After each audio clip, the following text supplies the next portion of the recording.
The Flames have hit the ice once again, but this time there are a few missing pieces.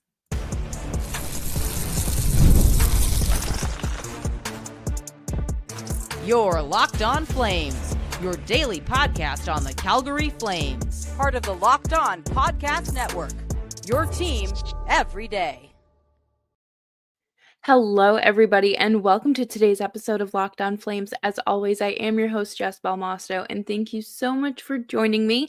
Today, we will be diving into the latest out of the Flames practice, as well as ending the Tyson Barrie experiment and finishing the show with a little CTE discussion because Bobby Hull was announced today that he donated his brain to science and he was diagnosed with CTE.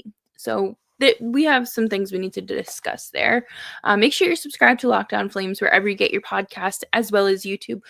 We're here for you Monday through Friday, 5 days a week. Your Calgary Flames every day. And let's jump right into this. So first things first, this morning, two defensemen were recalled from the Wranglers, Solo and Kuznetsov, which is, par for the course, I would say, especially considering where the Flames were at. In terms of limited defensemen, and with Kevin Ball being out prior to the break, and just having an extra body, Tyson Barrie was not at practice, which is very interesting. And then he wasn't on waivers at noon, so it's left a lot of unanswered questions for the time being. And we'll talk more about Tyson Barrie coming up a little bit later in the show. But is this the end of the Tyson Barrie experiment? Are we finally going to be free of veteran depth defensemen that maybe don't provide as much as other young players could? I think that Solo and Kuznetsov have been great additions when they have been called up, and even their play with the Wranglers is solid, and they've earned these spots. So it's going to be interesting to see how the Flames kind of finagle these pairings, because we know that this upcoming 6-game road trip is make or break, and the Flames do have to tighten up defensively if they want to go anywhere. In other defenseman news, Jake Bean was hurt during a drill at practice today, and he wasn't able to put any weight on his leg and needed help leaving the ice. Ouch, this hurts. I think that Jake Bean, 6th, 7th defenseman, but for what the Flames defensive group is and has been, fills a need. Obviously, I hope he's okay. I hope it's just kind of like a uh, stings more in the moment than like it's a lot worse than it looked a lot worse than it actually is sort of situation. But this limits the Flames' options even further because, let's say there's no Tyson Barrie. Say he goes on waivers tomorrow afternoon. Or maybe there's a trade in the works. I don't know. And then Jake Bean is out. And if he's considered out long term, he's obviously not going to be traveling with the team. So your defensive pairings are going to need some work. And obviously Anderson was not at practice today because he is still en route back from Boston in the Four Nations tournament. But let's chat about these pairings. You have Joel Hanley and Mackenzie Weegar as your top pair, Miramonov and Kevin Ball, followed by Jake Bean for a little bit with Braden Pahal and Solo and Kuznetsov. Miramonov was a placeholder for Anderson, so I mean, make of that what you will. I cannot believe I am living in a time where Joel Hanley is a top pairing defenseman on a team that is hoping to make the playoffs. It just, it it doesn't make sense. I really, really want the Flames to focus on acquiring a a better defenseman, for your top 4. They have some young guys in the pipeline, but I don't think it's necessarily time for them. So you do have to work with what you got, and this might be a situation where we just have to ride this one out. But the forward lines are different today. And I would just like to thank, because I just know Ryan Huska listens to Locked On Flames on his way home from the rink. I know. I know. I no, I don't think he does. But yesterday I had kind of suggested or critiqued the lines, and Coleman being your second line or not Coleman, sorry, Backlund being your second line center, and just how it didn't necessarily make sense when you're trying to uh, be better. And we know that Backlund has struggled. So for the second and third line to flip flop, putting Morgan Frost as your second line center, I like that. I think that that's good. Um, Again, there's no reason for Backlund to be leading your team in ice time. That it's not. Uh, we are past his prime, and we have seen the decline. So let's give someone else a shot, especially the young guy you just acquired who fits the needs that you're looking for. Let's give him a real shot here. Um, and I think that, Farabee and Sharon Govich are good fits for him. Again, I would like to see a situation where we're not playing, jigsaw puzzle and throwing these lines in the blender after 2 shifts and you're not generating any offense. I think it's silly to do that. So we will have to see what Ryan Huska has in store for us. Obviously, in the game on Sunday against San Jose, but I really appreciate Morgan Frost being the second line center, and at least maybe this is something we can see going forward.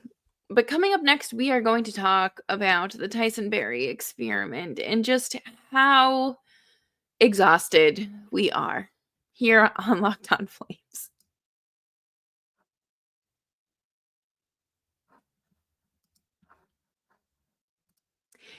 If you're watching on video, you can see behind me that I have the wonderful pistachios hanging out right behind my desk. Looking for a snack that's both delicious and nutritious? Crack into a good source of protein with Wonderful Pistachios. Wonderful Pistachios is one of the highest protein nuts. Each 1 ounce serving has 6 grams of protein, giving you over 10% of your daily value. Plus, they're packed with fiber and better for you unsaturated fats to help keep you feeling full longer. I I am someone that needs to snack, especially when I'm on the go, at work or when I'm home watching in between hockey games. I like protein, and Wonderful Pistachio, to have a variety of flavors that give me what I need in a snack. Get snacking and get cracking with the snack that packs a protein punch. Visit wonderfulpistachios.com to learn more.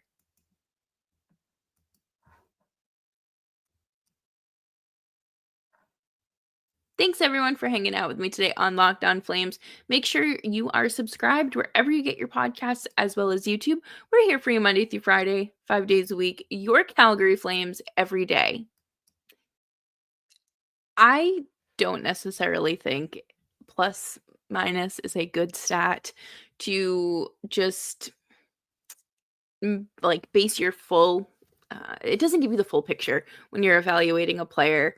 And Tyson Barrie, I feel like, is a player that you just look at that stat and say it's time to go. We're let's start at the beginning.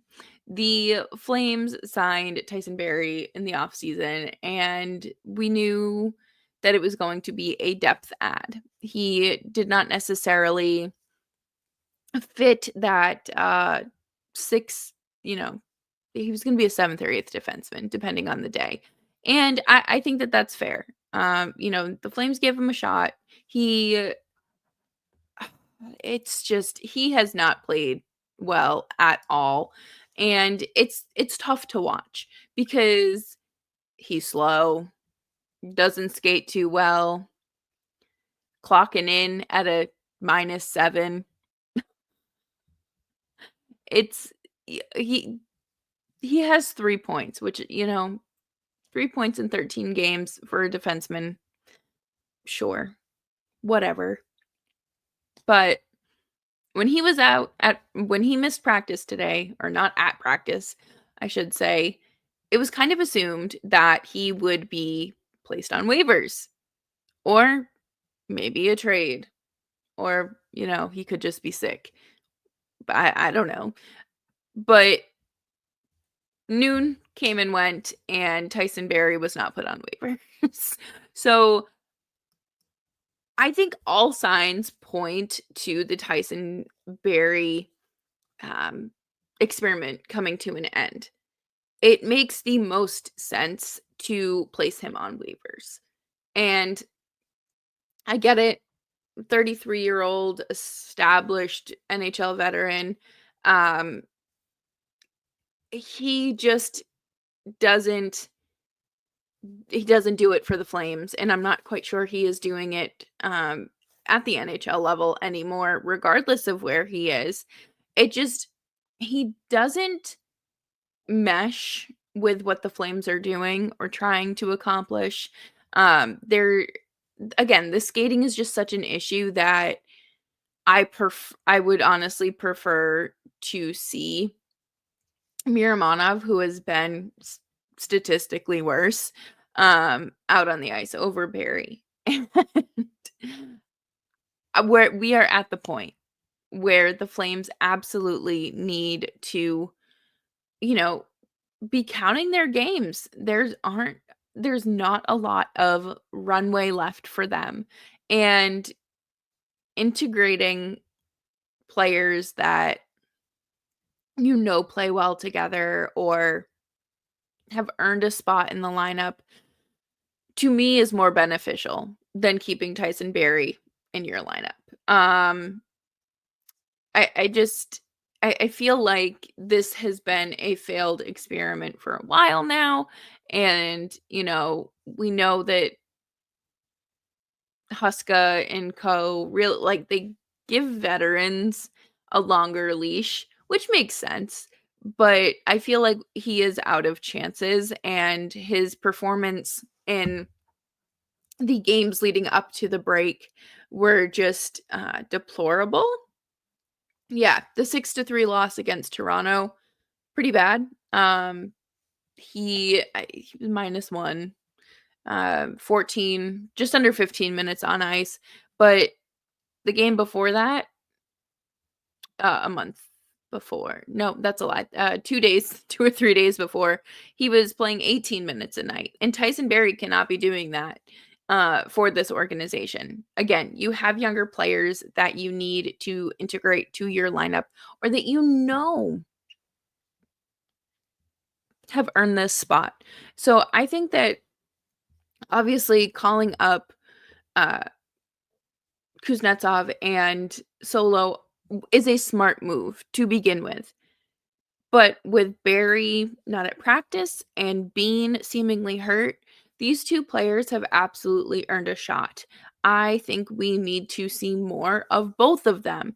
I think that Solo has started to play a little bit more than I guess he did last year, which is good. Obviously, you want to see that. That means we're moving in the right direction. And I feel like Kuznetsov just hasn't necessarily had a full chance to establish himself and not make a name for himself, but kind of leave a good impression on his time as, with the Flames. He needs more time and more games to kind of build that resume a little bit and kind of say, "Hey, this is what I have to offer to your team." Because we know that, one game isn't enough. One game is not a good enough sample size. 2 games isn't a good sample size either. Realistically, you're looking at like 7 to 10 games depending on what you're looking for and what their role and responsibility is. I would say probably between like 5 to 7 would be a good estimate for these guys, and as long as they're not a -7, I think that's fine. But this is an opportunity again. These next 6 games are a lot for the Flames. There's a lot riding on these games.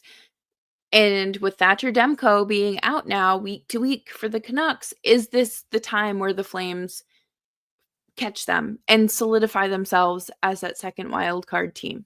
Or is this where they just slide back, fall off, and hey, maybe you are calling up the young kids to play? We will have to see. I feel like this could go either way, but I'm hopeful that these 2 additions to the potential lineup, it is going to be helpful for the Flames. It's going to be worthwhile, and the the Tyson Barrie experiment comes to an end. I mean, there's no other way to put it. It's blunt, it's kinda harsh, but Tyson Barrie does not fill the Flames' needs, does not provide a consistent defensive, um, abilities, and that's that. So, coming up next, we are gonna wrap up the show, discussing Bobby Hull and the statement that his family put out earlier today regarding, him donating his brain to science, and we'll be back after this.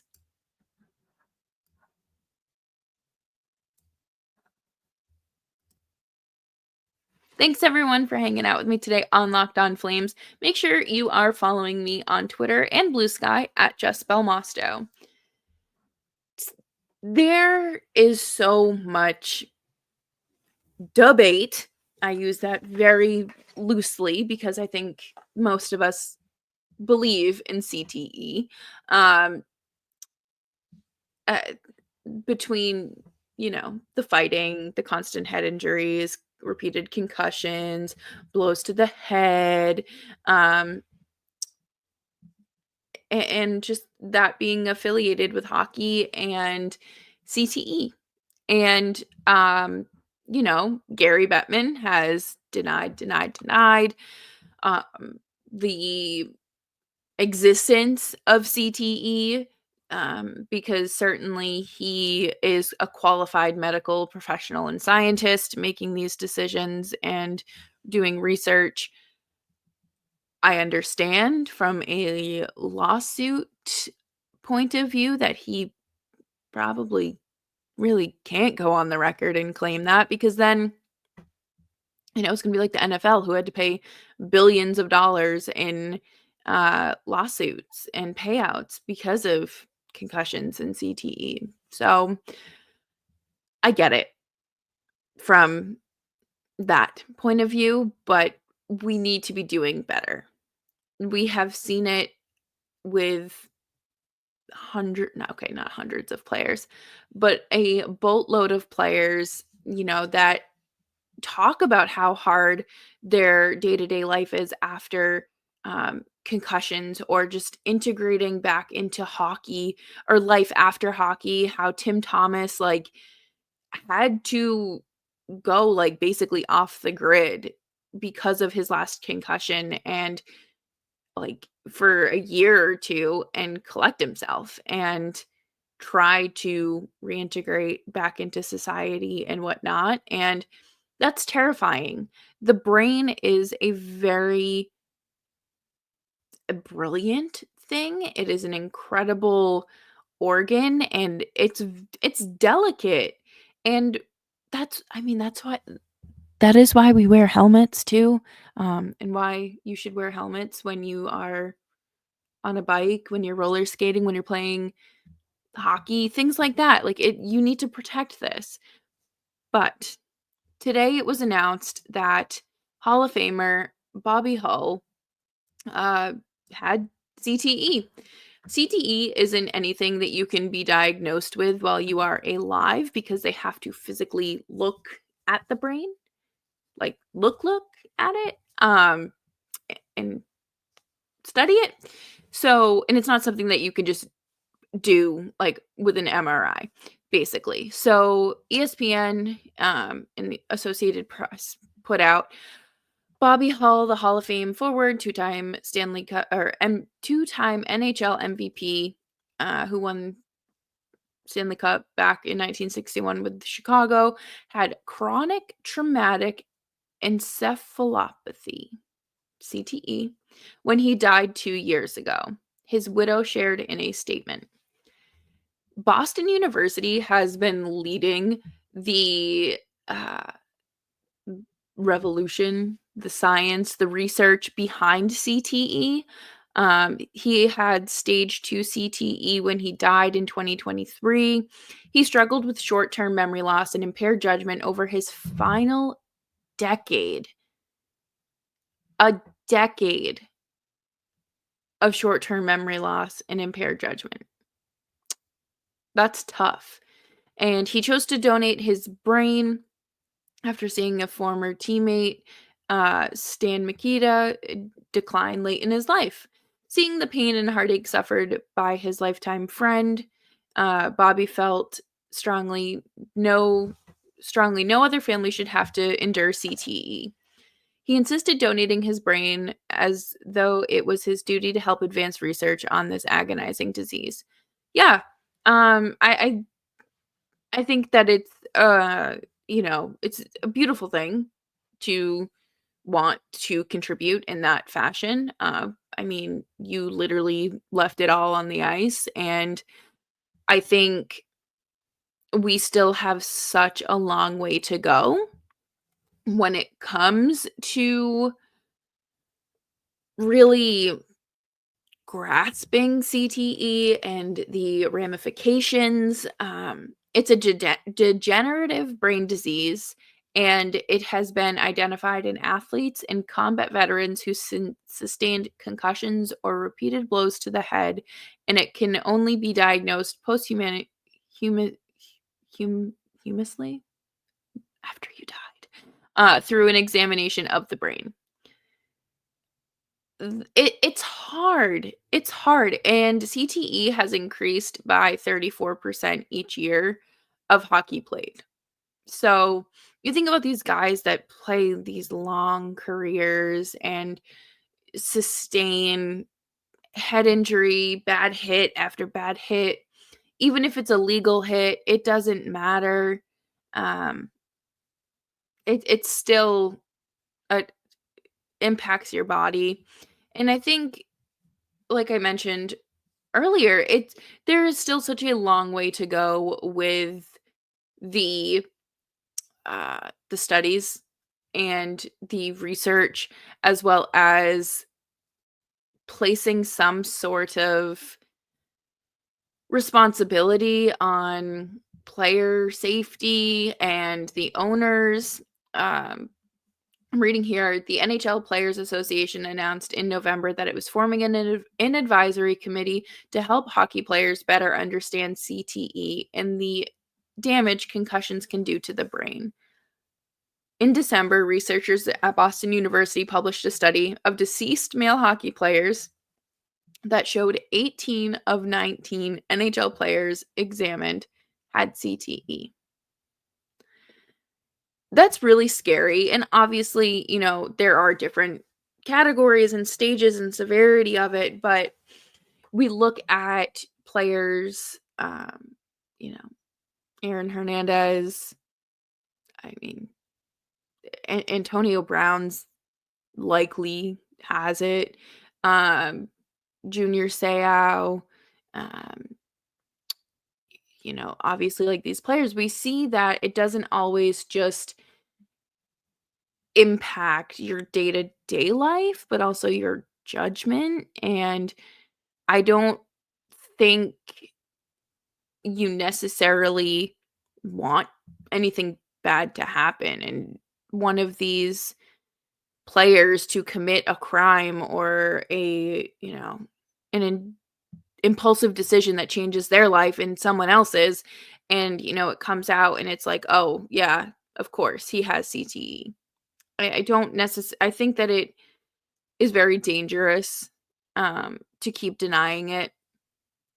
I think that at some point the league has to face responsibility and say, we are going to work with player safety to crack down on headhunting. And Martin Pospisil almost retired at 23 years old because of his concussion history and how badly the symptoms um, were post concussion. And I think of these guys who have played in the league 8, 9, 10 years, and they're constantly fighting, or they've had a few bad hits to the head. All it takes is one additional time for it to change your life. And I think it's, pretty neat that in science, has come this far within the last 20 years. Um, I think that the NHL does. I think that the players also need to have some sort of responsibility in terms of throwing those dangerous hits or hitting people in a vulnerable position. We don't need to cross-check someone in the face or the neck or the back of the head. We don't need to put Kevin Ball through the boards. It's so unnecessary, and I get it. It's part of the game, but you have to draw the line somewhere. And I guess we're just gonna have to continue to see how this rolls out. I think that this is a huge development for research in the NHLPA. Um, and I hope that Gary Bettman gets with his league of lawyers and comes up with a way to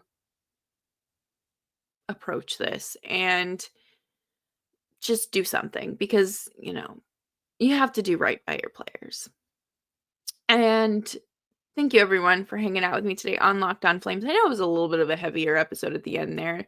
Hopefully, you learned something, and, you know, maybe you're a little bit more careful next time you're playing hockey yourself. Make sure you're subscribed to Locked On Flames wherever you get your podcasts, as well as YouTube. We're here for you Monday through Friday, 5 days a week. Your Calgary Flames every day. And thank you, everyone. We'll be back tomorrow with what I think will be some final stretch predictions for the Flames, and will they make the playoffs?